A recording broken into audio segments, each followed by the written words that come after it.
In today's video, I'm going to teach you how to effectively use comments in Google Docs, a feature that can truly enhance collaboration and organization in your documents. As we begin, you'll want to have your Google Docs file ready. If it's not open yet, take a moment to do so now. This file could be anything from a meeting agenda to a group project or even just a solo creative writing piece. The idea is to use comments to annotate parts of the document for yourself or others collaboratively working with you. Once you have your document open, the next step is to highlight the portion of text that you want to comment on. You can do this by simply clicking and dragging your mouse over the words. Highlighting the text is crucial because it anchors your comment to a specific section, making sure that your feedback is clear and relevant. Now that you've highlighted your text, it's time to add your comment. You'll see an icon on the right-hand side that looks like a speech bubble with a plus sign inside it. That's the Add Comment icon.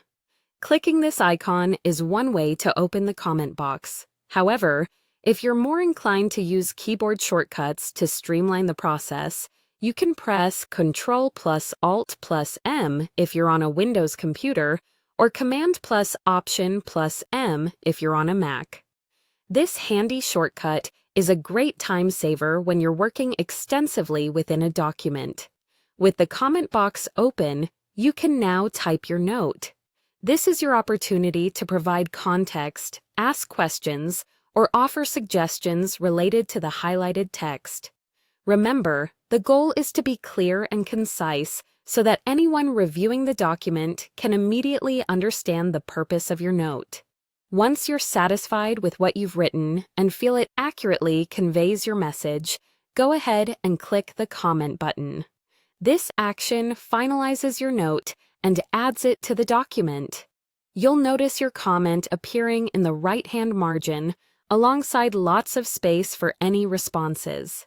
This layout is an excellent way to visually track feedback and discussion, making it a particularly valuable tool in collaborative environments.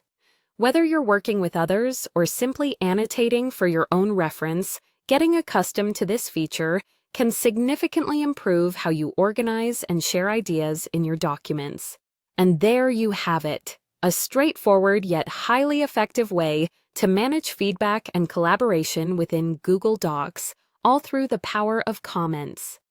Keep practicing this, and you'll find it becomes an essential part of your document creation toolkit. Thanks for watching, and I hope you feel empowered to utilize this feature with confidence in your future projects.